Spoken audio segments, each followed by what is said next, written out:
Welcome to the Heal, Thrive, Dream podcast, where trauma survivors become healthy thrivers. Each month, we'll feature a theme in the trauma recovery and empowerment field. To promote your recovery, healing, and learning how to build dreams, here's your host, Karen Robinson, transformational coach and therapist.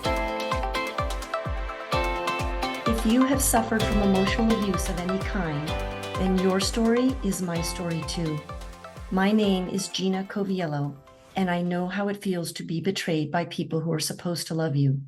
I know the emotional pain of feeling utterly alone in the world, unable to feel safe with others. Embracing self-love changed my life and my relationship struggles. Self-love can do the same for you. Please join me on a path of healing through self-love. My story is your story too. Hi there. Welcome to the Heal, Thrive, Dream podcast. Today we have a stellar guest for you. Her name is Carol Williams from unscatterme.com. Carol is both an unstoppable force and a hot mess. We decided earlier we weren't going to pick how she's going to present today to you. She is a solo woman entrepreneur.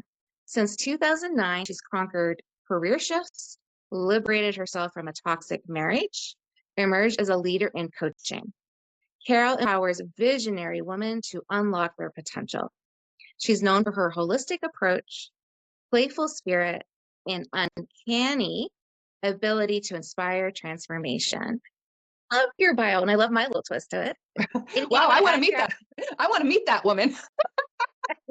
Yeah, so we talked about oh gosh, I don't want to sound too untouchable, right? Because I imagine that the people that are listening to this podcast, they might be in some deep doo-doo and feeling probably maybe not so good about themselves and I don't know, not worthy. I mean, I know that's how I felt for a really long time, just kind of shameful and oh my gosh, what's the matter with me and why does everybody else do it better or whatever those voices are. So what I really want to say in the intro is I am seriously no different than if you're thinking that, then you.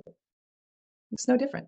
I just made decisions and had help. And we can probably talk about that during this podcast, a little bit about, the story of how I sort of crawled out of things and the hot messiness that it always is. It doesn't matter how long you do this stuff. You have moments of being in a puddle, right? I just want to serve as inspiration because I feel like if you're in that kind of level of sadness or any kind of level of sadness, to see somebody who has done it it gives you hope, Absolutely. So that's all I want, really. Yeah. So, what made me think about the potential or possible listener is maybe they, everybody's on a different healing path, but maybe there's someone that is in the toxic relationship. And when you're in it, it can feel very hopeless. You can feel kind of trapped. So when you were in it, how did you handle being in it? How did you cope with that? And what did your journey to come out look like? All right. Yeah. So when I was in it, literally there would be times that would be great, but you didn't expect that. Yeah. I mean, there's times in it where literally it's fun and like it used to be before, in the before times, whatever that is, before the things started really clamping down. So I ended up living in this sort of fantasy world that it wasn't going to get worse again, which of course it always does when you're with a narcissist. It just, the happy times are fewer and the sad times are bigger and the more tolerance you get of, so I kept adjusting my tolerance for badness, and really started peeling away some of my most beautiful pieces in order to protect myself, and he is an alcoholic, and just being completely straight up honest with you. So it made it easier if I had the glass of wine or two every night to deal with it, and you sort of tend to brace yourself. I was doing a lot of bracing and I ended up, and I'm pretty positive this is why now, but I didn't put it together at the time. I'm pretty sure that's why I have scoliosis.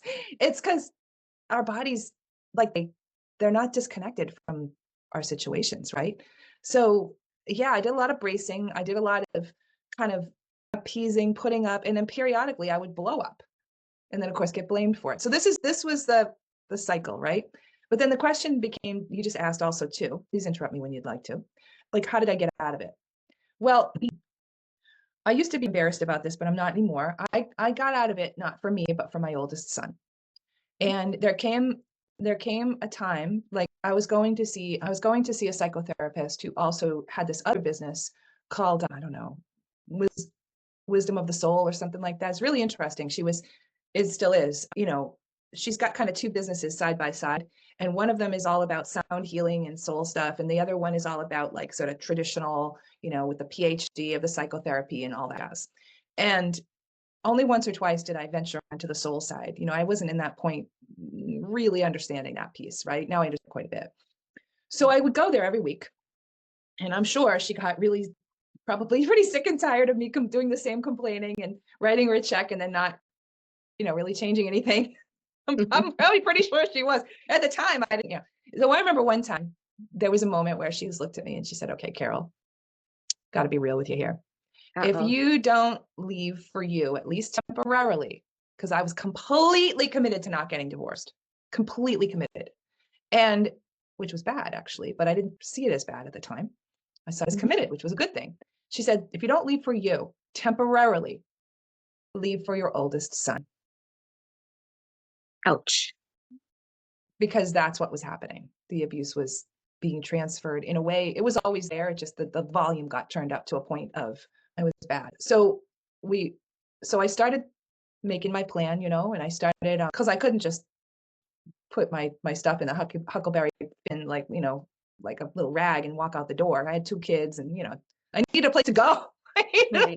You needed a plan. I needed a plan, yeah. And this might be a good time to say it.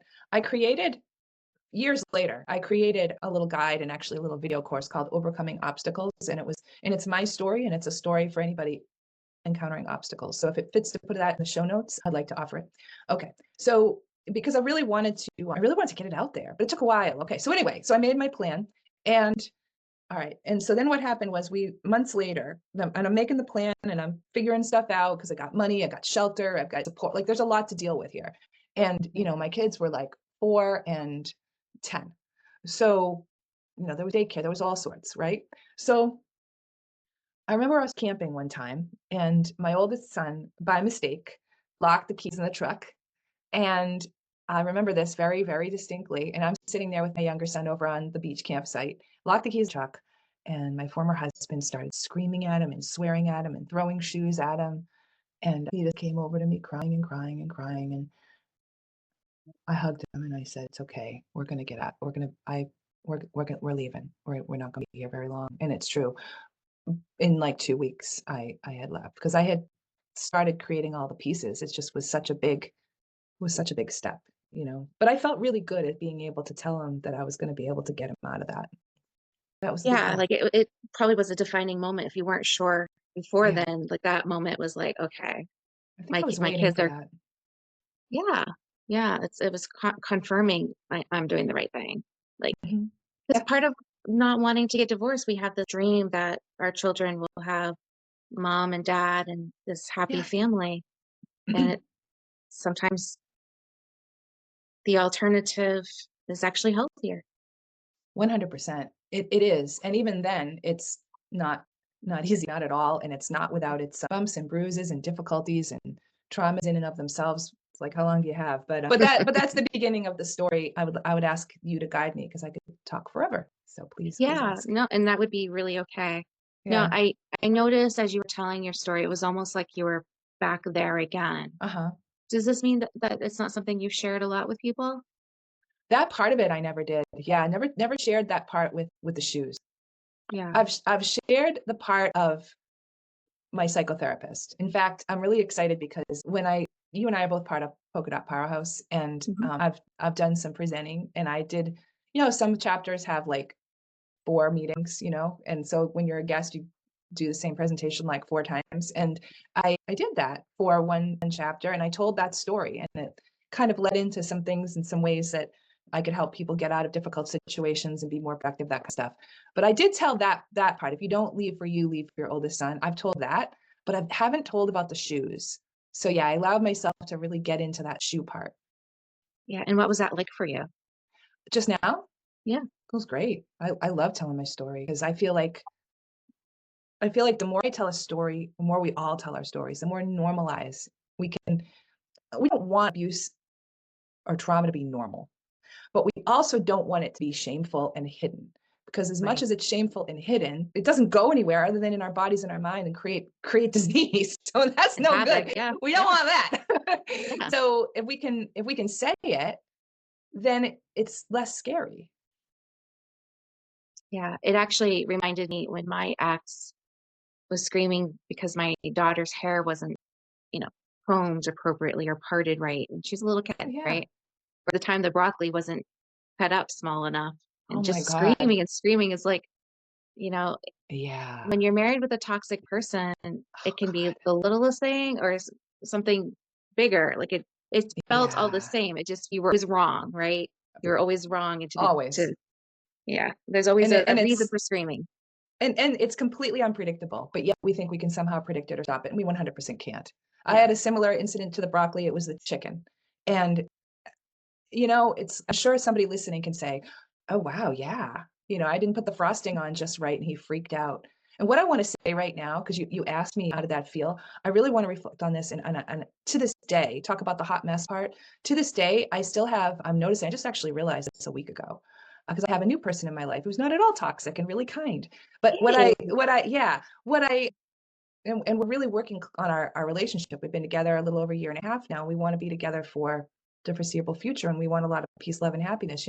And I realized that I don't like to bring up things that will cause disharmony. And it is very, very deep. Because while I know, like in my brain, that I'll just tell you my story. I put the plate of chicken in the middle of the table. It was myself and our children and him. He was right across from me. And I don't remember how it all went. Like, I think I grabbed a piece of chicken and started eating, and we were all just doing what we were doing. And he freaked out and he's like, "You took the biggest piece." And I'm like, "I didn't, I did." And I took my piece and I put it on his plate. Like, I don't care about the chicken. And he used that, just like you said about the broccoli, as this reason to absolutely erupt. And that's Yeah. what it was like. And he just pushed himself away from the table and got up, and the chair fell over, and he went downstairs and down in his basement man cave. And I swear to God, and I think it may have one time, that there was a door that came from the main we had like a finished basement, from the main floor to that finished basement. And I swear to God, I don't know how that door stayed on the hinges most of the time. And it was like boom. And that hit me. And there were many like that. So I think that those traumas, although I've done so much work, talk therapy, all different kinds of body therapy, and I'm still open and doing them all the time, because, it's what you do. There's a part of it that still lives there.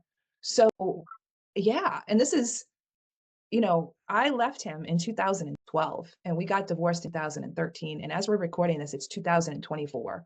So my God, that was 12 friggin' years ago. Do you think by Yeah. now, like, you'd think by now, it would be completely erased. Well, it's not.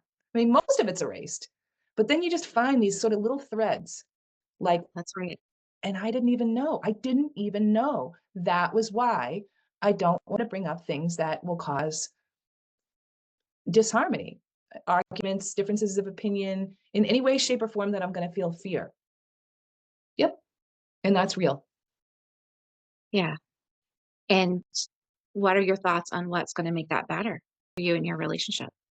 Well, right now, we are in a counseling and coaching agreement, which I was asking for, and he came around to. And so the person who's helping us with that said, "Okay, this is a safe place. And Carol, you don't need to bring up anything that you're not comfortable with, except here, unless you want to." And so, first of all, that made me feel really good. And so, honestly, I think that doing the things that I'm doing, being open always to all therapies as they speak to me, I will do that. I'm doing creativity in the beginning of the day. I do my coloring for 10 minutes, then I sit with my candles and I meditate and I pull a card and I journal. I get grounded. If I do those things every single day, That's amazing. It really is amazing. it makes a huge difference. Mhm. And is it perfect? No. No. I have bad days.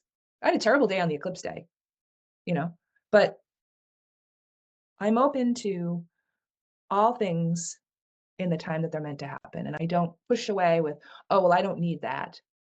Right. I'm open. I'm wide open, because I have big work to do in the world, and I do not need anything to hold back. That's very beautiful. And how do you think those experiences with your ex and other traumas that you've been through, how do you think that led to the powerful work you're doing now? Thank you for asking that question. For many years, I considered myself a victim, to the point where I actually went to the state. I live in New Hampshire, the state of New Hampshire, and I tried to fill out this victim form, because you got such and so much money. I mean, I was in some kind of destitute places. What I realized over time is that considering myself a victim, now we're all, if we've had trauma and abuse, we are victims, and there's nothing, like, we're survivors. So I'm not taking that away, right? I'm not saying, well, you shouldn't. No, no, no, no, no, no. That's not it. But for me, because you asked, for me, I had to flip the script from being a victim of my circumstance to being grateful for the experience. And when Because I it taught you some lessons, maybe? 100%, it taught me lessons. It actually opened my eyes to, so I'm a believer that we don't just get one shot at life. So no one has to believe anything they don't want to believe. Of course, I will share you my beliefs. So my beliefs, and this is different than how I grew up, but nevertheless, I believe that we have multiple lifetimes, okay? And I also believe that I'm an old soul and I've been here before. And I believe that I needed to go through that experience this lifetime so that I could then go through that karma to get to my dharma. So that way I could create the truth and bless the world that we live in right now, in the 3D world, in such a way that would be really meaningful. So I had to go through that.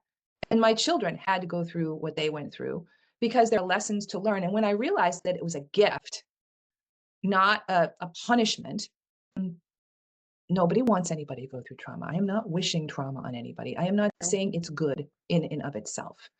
But what I believe for me is that it was in fact a gift. And put it this way, if I didn't have that, and if 2009 didn't happen with the Great Recession, I am so grateful for the Great Recession and getting laid off and therefore having to start my own business because there were no jobs. I would still be with that man.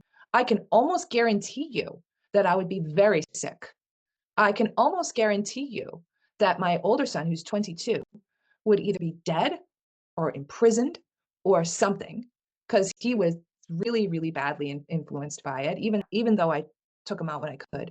And I think my other son, I don't really know, but I think he might be hospitalized, because two of them ended up different ways. My older son ended up with mental issues, and my younger son ended up with body issues. So it influences the work I do now, which was your question, because now I get to tell my story.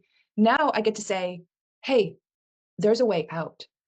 Hey, you are not meant for poor treatment. Like, this is not what's meant for you. And there are steps, there are resources, there are places. The first time I ever realized something was wrong, I was actually in a GYN appointment, and you go in the bathroom and you pee, and on the mirror, there was a little thing you could take off and take with you. It says, no matter what I do, it's never right. And I'm like, ooh. So I grabbed that, and it's like a crisis line. And those crisis people helped me. And I said to myself, Wow. there will be one day that I will work for that crisis line, and I will 100% give of everything I have. And I still believe there will be. But in this moment, I'm getting there, because I launched one kid and the other kid's on the way, but on the way to being launched, I mean. But I know, so in the back of my mind, there's like a retirement place for me working for that organization, because I was like, it was huge. So that's number one. And that's why I have the overcoming obstacles that I really want people to be able to read, listen, because if they're in a bad situation, whether it's this, or even if they're in a really bad job, that's the thing, is like, it can do difference. So that's kind of Roman numeral step one. Like, you got to release yourself from the toxins. You can't do anything in there. I tried a long time. And I was really good at it, by the way. I was really good at making it all look good and getting it all done. And you're looking at like, yeah, I got you, girl. I know what you're talking about. Yeah, like I was a therapist in a toxic relationship, it's not a good look. I know, right? But we do these things. Okay. So, but now that I'm, a decade out of it or more, now my great work is to help soloist women get to their great work. And now I'm like, yes, this is what I've wanted to do the last 15 years, and I just didn't have words for it. So I think that's what you're asking is like, how does it relate to the work you do now? Absolutely. It's been a struggle. It's been a learning curve. It's been all sorts of things, but it has come to this place where right now Karen, I am so passionate about helping soloist women that are my age. Like I'm 55. I'm like, how old am I? I'm 55. Like women in their 50s and 60s to unleash and unlock this sort of like ember, like this ember. I watched and listened and read. I like to do different things, different modalities. There's this book called Burning Woman. I read it last quarter, Burning Woman. And it talked about how this is the piece I'll just tell you about, talked about a lot of things, but that we have this ember sometimes in us. And I was like, yes. So I want to help people fuel, like find that ember, blow on it, and then allow it to create this beautiful resonance within them. Burn away the things that don't work and be fiery and bold and badass in the things that do work. And like I'm so excited about that. Like I'm beyond excited for that. That is awesome. And is that something that you're going to write about in a book? Let's see, not at this moment. As you know, I'm going to be doing a book called Your Trauma is Your Superpower. I'm going to start that book this year. But no, this is not going to be a book. This is going to be the same as I've been doing, which is, I don't know if any of this is going to be video, probably not, but it's right behind me. Decide, discern, discover, practice, and celebrate. You decide that you want to do something differently. Then you discern deeply, like what it is, you go deep within. Then you discover the tools that you need, and then you practice, and then you celebrate. So I've been in this really reflective period this year, 2024, because I've had a lot of success, but then I've had a lot of other things happen, like my father fell and I had to, help him, and it impacted me, and it made me rethink what I'm doing in the world, and so in this moment where I am here in the 3D, given the things the people that I love and all that stuff that are really important to me, my great work, like the book that's written that I'll just show you, Amanda Crowell, she's amazing. And I heard her on a podcast, this great workbook, so I had to buy it.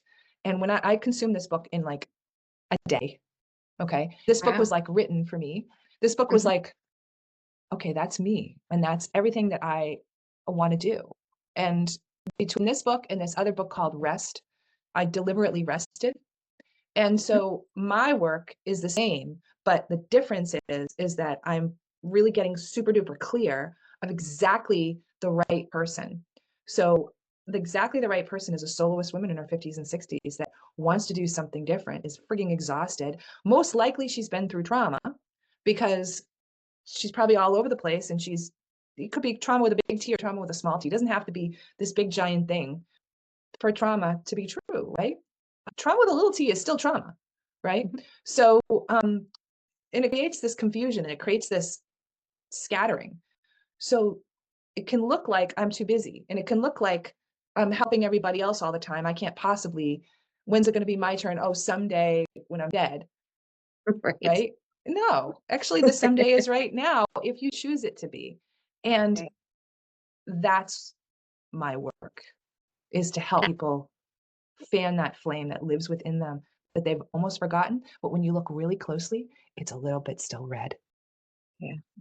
And women in their 50s and 60s, they're ready. They're ready. Yeah. They're like, enough with everybody else. I'm ready. ready to live my purpose. Yeah. Yeah. I'm done playing around. I'm done playing around. And so I love, that is it right there. So very cool. And I love the book resources too. I'm a big bibliotherapist and always have different things for people to read. So I love that you offered some of that too. So this coaching that you do, is this like a membership program? Is it group work? Is it individual? How do you teach it? Yeah, great question. So I have 3 workshops a year, and that's in a group. That gets you started. It gets you through Decide. Then if you want to keep going, Discern and Discover are both in groups. You can also sort of buy the +1, like you can buy add-on coaching. I have different options there, like as one-to-one, because what I find is that the most successful people have more touches and it's more personalized. So it's a combination of one-to-one and group. At this time, I do not offer a membership. I love the idea of membership. In fact, I was reading Amanda Crowell's work. She offers a membership. I'm like, oh, that looks really cool.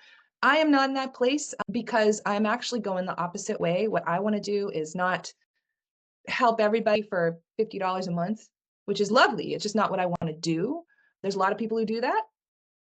What I want to do is, because I'm best at really narrowing down and putting all my attention on you, and then having small groups. Like my groups are no bigger than 8 people.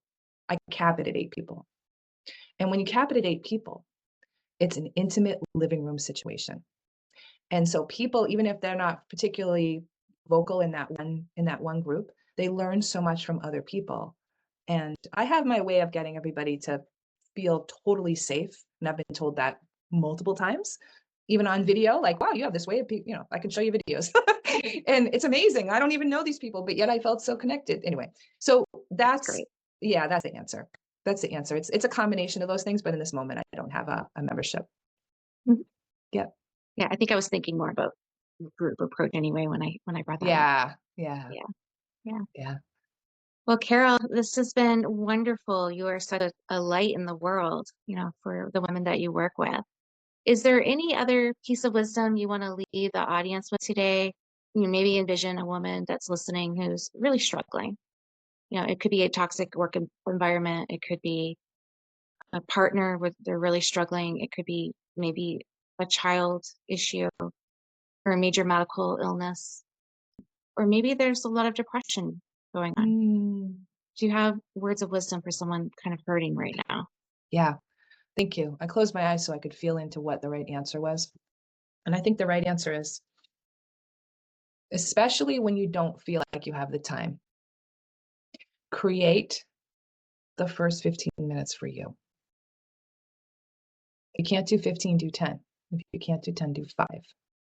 If you have to lock yourself in the bathroom to get your 5 minutes, do that. You are your most valuable resource. And I know you know that, but how often do you actually act in that way? When you create the first 15 minutes for you without any guilt, your whole day is going to get better. I promise you. That is the most important thing. And it doesn't cost money. Exactly. You can do some deep breathing or just try to work on being still, working on your Anything. gratitude list, a prayer. Yep. And especially when you've got toxicity all around you, find a place. That's why I picked the bathroom, because there's usually a lock on the bathroom door. And if you can get outdoors, it's even better, because there is beautiful healing in nature. Even if you're in the middle of the city and there's trucks flying by, find some little piece of grass somewhere in a bush and get like something to sit on so you get your bottom wet. You sit there and breathe in and out for, like 30 to 60 seconds. Honest to God, as silly as that sounds, that is beautiful. And you do that because you are beautiful. You're worth it. I believe in you. The world is for you. And you are divinely loved. That was beautiful. Thank you so much for being here today with us. Thank you. Appreciate the opportunity. Thank you for listening in today. Please join us next week, same day and time. Also, I would love for you to check out my website, healthrivedream.com.